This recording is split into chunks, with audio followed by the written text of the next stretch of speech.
que queremos es que pues se aclare muy bien los motivos por los cuales se dio la cancelación, los términos en los cuales se hizo la propia licitación, si hubo o no responsabilidad de algún funcionario al hacerla de esa forma y al cancelarla de esa manera, porque la ley regula la manera en la que se debe hacer tanto el proceso como las cancelaciones, no son por ocurrencias o por una situación ajena, ¿no? Entonces, sí creemos nosotros que se debe esclarecer. El presidente de nuestro partido ha sido muy claro en el tema de combate a la corrupción. Hemos sido una propuesta integral a la que se ha propuesto el Sistema Nacional Anticorrupción para que no sucedan ese tipo de cuestiones, y en el marco del anuncio de este tema también ha sido muy claro en que para nosotros es muy importante que se esclarezca cualquier duda. No tenemos la información para afirmarlo, pero cualquier duda que exista al respecto, y que si hay un responsable, pues evidentemente que se le aplique la ley, ¿verdad? Diputado, pero mientras trabajan para esclarecer este asunto, la cosa es que tienen que salir los recursos de las arcas federales. O Pues sea, sí. los vamos a pagar todos. No, a ver, pues por eso nosotros estamos exigiendo que haya un deslinde de responsabilidades si alguien lo tiene. Si algún funcionario que haya una responsabilidad por el método de hacer la licitación, quiero ser muy claro que desde ahí empezaron las inquietudes, y luego en la decisión de echarla abajo y el costo que tienen para el país, lo primero que se tiene que hacer es transparentar y decir si ese es el único costo que hay, o cuál es el que hubo derivado de la penalidad que deriva el propio contrato ya ganado por una empresa, ¿verdad? Hay que sancionar No tengo la información a la mano, precisamente lo que queremos que se esclarezca. Y segundo, sí sentimos que el sistema nacional anticorrupción va a venir a fortalecer este tipo de casos. Hoy en día, pues con la reforma que se hizo en materia de función pública, pues ellos ponen a sus propios contralores. Entonces, eso no puede pasar en un país. Creemos que la Auditoría Superior de la Federación tiene que ser fortalecida, creemos que tiene que haber un tribunal independiente que sea el que decida. Creemos que es bien importante que el nombramiento del fiscal anticorrupción sea un nombramiento impecable, con alguien de reconocida probidad, de una persona limpia, que verdaderamente nos dé la certeza al ciudadano. Y creemos también, como ya votamos aquí en la Cámara de Diputados, que se le tienen que tener que quitar todas esas protecciones adicionales que tienen muchos funcionarios, en el caso de los de elección popular, incluso el fuero, ¿no? Entonces sí sentimos que es un tema institucional, es el cáncer más grave que existe en el país, el tema de la corrupción, y en este tema nosotros lo que decimos es que se aclare. ¿Por qué? Porque no tenemos los elementos todavía para decir ya hubo un acto, ¿no? Lo que queremos es que se aclare exactamente si alguien cayó en una responsabilidad. Yo quisiera dividirte en dos mi respuesta. La primera es decirles que el precio del petróleo que se aprueba en Cámara de Diputados, tanto este año vigente como el año entrante, es un precio promedio anual, no es el precio de una semana, de un mes, sino es el promedio de todo un año. ¿De dónde salen esos precios? De un análisis, de una ley de presupuesto que deriva en una fórmula que te hace, en términos generales, no es exactamente así, pero en términos generales, un histórico de los últimos 10 años y un futuro del precio esperado. En este año, aun cuando hoy están los precios muy bajos, el precio promedio esperado está cubierto. ¿Por qué? Porque hace unos meses yo les hubiera dicho que estaba arriba de los $100. Entonces hubiéramos dicho, oye, entonces el precio promedio va a ser superior a los $100. No, el precio promedio iba a ser el cálculo que se dio. Entonces, esta baja hoy está dentro de ese, digamos, promedio que se tiene que sacar, y se estima que al final del día, en el año, no va a haber un ingreso menor al calculado, ¿no? Eso es el primero que debo de aclarar en este año. En el año entrante, evidentemente que todos estamos muy atentos a lo que está sucediendo en los mercados internacionales, que tiene que ver con oferta y demanda, que es un tema ajeno, por supuesto, al país. Por eso nosotros lo que hicimos fue ajustar a la baja la propuesta que había hecho el gobierno federal, y no lo hicimos de manera arbitraria, lo hicimos basándonos estrictamente en lo que la ley de presupuesto nos dice, que otra vez ya tiene considerado tanto el histórico como los futuros, y le aplica incluso un factor de 80% al precio futuro esperado. ¿Qué esperamos nosotros? Que sí se cumpla ese precio promedio mínimo del año entrante, promedio, quiero aclararlo. En dado caso de no cumplirse, que nosotros creemos que sí se va a cumplir porque se hizo en base a cuestiones técnicas, y reitero, pues tiene movimientos el precio del petróleo. En caso de no cumplirse, la ley ya prevé qué hacer. De hecho, prevé qué hacer si se tienen más ingresos, y prevé qué hacer en caso de que se tengan menos ingresos. Un primer factor que entra son las coberturas. que hizo la propia Secretaría de Hacienda, que eso pues la Secretaría de Hacienda es quien tiene la información porque es algo que no hace la Cámara de Diputados, que ya anunció el secretario Videgaray que ya tuvo las coberturas necesarias, lo cual blinda para que se tenga un ingreso. Un segundo dato a considerar es el tipo de cambio. Así como el precio del petróleo ha bajado, el tipo de cambio hoy es muy superior del promedio que se estima para el año entrante. Sería arriesgado decir que el precio promedio del dólar va a ser tan alto como está hoy en día, como es arriesgado decir que el precio promedio del barril va a ser tan bajo como está hoy en día. Son promedios lo que estamos fijando, pero en dado caso ahí hay una compensación hasta cierto punto. Tercero, si aún ahí hubiera un riesgo, la ley no prevé a dónde te tienes que ir a cortar primero y vienen los gastos de comunicación, los gastos corrientes, en fin, o los ajustes que se tienen que dar. Nosotros creemos, aun cuando estamos muy conscientes de lo bajo que está el precio del petróleo ahorita, que el ejercicio que se hizo para el año entrante es un ejercicio serio, técnico, que debería de cumplirse. En dado caso de que no, están estas coberturas que se dan, ¿no? No. Yo lo que te quiero compartir es que esta situación ya se ha vivido en el pasado. Los precios fluctúan, es lo que yo te quiero compartir. Y lo que yo te quiero compartir es que no estamos defendiendo por una idea. Estamos defendiendo porque un análisis técnico que considera los últimos 10 años y considera los precios futuros y le aplica un factor conservador al 80%, nos dice que ese precio se va a cumplir. En dado caso de no cumplirse, que esperemos que no, porque son ingresos para el país, hay ya, uno, coberturas, dos, esquemas que la ley prevé de ajuste. Sin embargo, yo mismo te hago el comentario que así como está bajo el precio del dólar, del petróleo, está alto el precio del dólar y eso ajusta. Por ejemplo, cuando ajustamos aquí, que decían, oye, pero bajaste el precio del dólar y de todas maneras subieron los ingresos cuando hicimos el primer movimiento. Sí, porque ajustamos a la alza el dólar.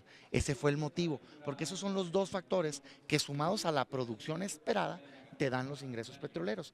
Producción, precio de barril y tipo de cambio. Entonces, sí tenemos nada más que verlo todo integral. Estamos conscientes de que hay un tema de precio muy bajo, sí, es un tema que estamos dando el seguimiento puntual. Si llega a ser esa la situación, pues tomaremos esos tipos de... Bueno, estaríamos revisando el momento en el que la turnen a comisión esta iniciativa. Quiero recordar que prácticamente todos los partidos hemos hablado de la necesidad de desvincular el salario mínimo de todas las multas, leyes, que son más de 150 leyes aproximadamente que están relacionadas con el salario mínimo, dejarlo como una unidad para lo que es, para el tema de los ingresos de los propios trabajadores. Y para entrar a ese debate de que se debe aumentar, que yo creo que sí, o sea, yo coincido con la propuesta del PAN, de que se debe garantizar un mínimo de bienestar, primero hay que hacer esa unidad de cuenta o como se le llame, pero esta desindexación. Quiero decirte que hay un trabajo que la Cámara de Diputados pidió a el Instituto de Investigaciones Jurídicas del UNAM y en el CIDE, que ya entregaron a la Cámara, que ayer me hicieron de mi conocimiento como presidente de la Comisión de Hacienda, en donde viene un análisis muy serio de cómo una reforma constitucional pudiera desindexar y todas las leyes que se tendrían que acotar. Entonces, la Cámara tiene mucho avance ya en ese trabajo. Evidentemente estaremos en espera de revisar cómo viene la propuesta del Ejecutivo, que seguramente vendrá en ese mismo sentido y poderla trabajar. Yo sí coincido en que es necesario desvincular, que espero que así venga, el salario mínimo de estos otros temas, dejarlo para lo que es verdaderamente y entonces entrar al debate del aumento, en el cual yo estoy a favor. Sin duda siempre el precio del petróleo es un factor muy importante. Yo lo que comentamos es que creemos que fluctúan los precios, pues, ¿no? Entonces habría que esperar un poco más de tiempo y esperar esa recuperación del precio. Creo que las inversiones que están pensadas en materia energética son a mediano y a largo plazo y creo que sí se van a hacer. Creo que México tiene un potencial enorme en la materia y siento que la reforma energética puso las condiciones para que se haga. Qué bueno que así sea, yo comparto la visión de la reforma energética, creo que este país merece tener energéticos competitivos, creo que debemos explotar de mejor manera el gas, creo que debemos de tener competencia tanto en el tema de gasolinas, diésel, como al final del día poder tener producción de electricidad más baja. Yo creo que sí se van a dar las inversiones, ese es nuestro. Es un tema de oferta y demanda en este momento. Ya han sucedido situaciones similares en el pasado. Yo les pediría que el análisis se haga de una manera integral y que esperemos el resultado que se tiene el año entrante. Siento que sí se van a dar estas inversiones y creo que el precio sí se va a cumplir al año entrante. No, evidentemente el mercado fluctúa, no es un tema certero nunca. Cuando estás en libre mercado, pues fluctúa en base a leyes de oferta y de demanda. Esto es una realidad. Sin embargo, creemos que las herramientas de análisis actuariales nos dan que se hizo una buena estimación para el año entrante. En dado caso de que no, pues se tienen que entrar los mecanismos de la ley para proteger. Mira, en lo personal hemos sido muy claros. Yo como presidente de la Comisión de Hacienda he sido sumamente respetuoso de todas las voces e institucional. Dirigimos un debate en donde todas las voces se escucharon, la sociedad civil, los diputados, pero sí fuimos muy claros en nuestra postura. Como diputado del PAN te digo que creemos que la reforma hacendaria fue un error. Es evidente que la expectativa de crecimiento económico esperado tanto este año como el año pasado no se cumplió, no es algo que nosotros estemos inventando, ahí está. Cada tantos meses se tiene que ajustar a la baja. Creemos que eso en una parte, no en todo, es derivado precisamente que la economía está ahorcada. O sea, no se tienen incentivos para la inversión, no nada más no bajaste impuestos como se hace en otros países para fomentar el desarrollo económico, sino los aumentaste. Entendemos la necesidad de mayores recursos, sin embargo, quisiéramos hacer 2 o 3 planteamientos. El primero, se tienen más recursos que nunca en este país. Entonces, segundo, tienes varias maneras de hacerte más recursos. Una es aumentarle impuestos a los que siempre pagan, que fue lo que se hizo. No estamos de acuerdo. Otra es bajar los impuestos precisamente para generar desarrollo económico. Una tercera es ajustarte el cinturón y redistribuir mejor el propio presupuesto. Y una cuarta es aumentar tu base de contribuyentes, es decir, cobrarle al que no está pagando hoy en día. Es decir, hay alternativas. Creemos que se optó por la más fácil, que es cobrar al que sí está pagando, y creemos que está cobrando la factura la economía mexicana. ¿Cómo no va a estar estancado si se le suben los impuestos a quien esté invirtiendo?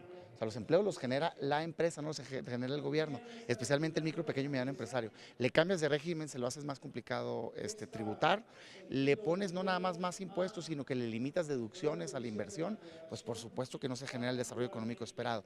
Nosotros, nuestra visión desde el PAN es fomentar desarrollo para que el país crezca. ¿Pero es viable o no es viable? No, fuera viable desde ahorita. Yo lo que diría es, por supuesto que se puede modificar las reformas en materia hacendaria en cualquier momento. Ojalá, lo decíamos en el pasado, ojalá se pudiera.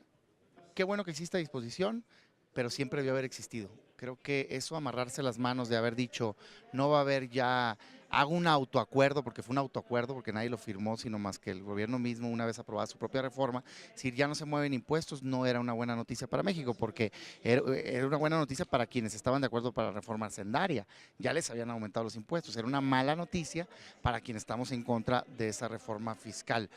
Yo invitaría a que, si existe esa disposición, qué bueno que la haya, que arranquemos de una vez ese debate y que veamos todos los puntos en los que tenemos que dar marcha atrás, porque sí creo que México necesita crecer y no lo puede hacer con este régimen fiscal que hoy en día tenemos. Ahora, el mandar el tema al 2016, pues ahí parecería en cierto punto que está más enmarcado en un tema electoral de que en el 2015, en medio de las elecciones, se dé ese debate, y yo creo que esto no va a ser así.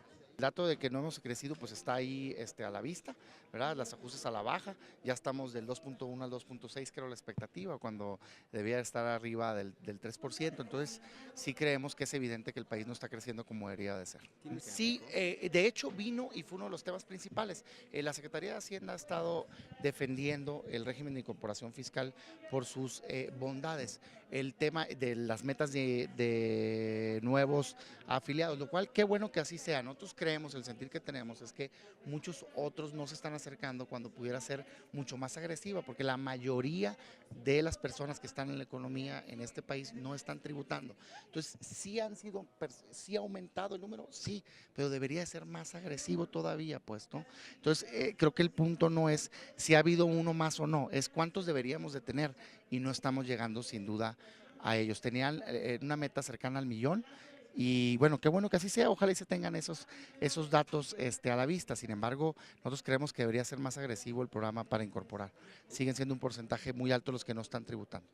La economía de México debió haber crecido este año arriba de los 3 puntos porcentuales del PIB, y el ajuste de Hacienda da a 2.1 a 2.6. No estamos creciendo como deberíamos. Por supuesto que en términos de números, pues vas creciendo el número de empleos, sí, de acuerdo, como han crecido en otros años también, pero nuestra expectativa de crecimiento esperado no se está cumpliendo. México tiene para crecer más. Además, hemos dado aquí las reformas para hacerlo. Entonces, creemos que la única que va contra el sentido natural del crecimiento económico en este país es la reforma hacendaria, y creemos que deberían de estar abiertos a debatirlo. No hubo esa apertura aquí. Hoy que estamos en una situación de crisis, creemos que es momento de aceptar que en algunos sectores no se está moviendo la economía como queremos. vayamos haciendo un análisis serio, escuchar a los sectores y avanzar hacia adelante. Y hagamos un ejercicio de autocrítica, que eso es lo que falta muchas veces, y ajustemos el cinturón. De 4.7 billones de pesos no hay nada que recortar, yo creo que sí.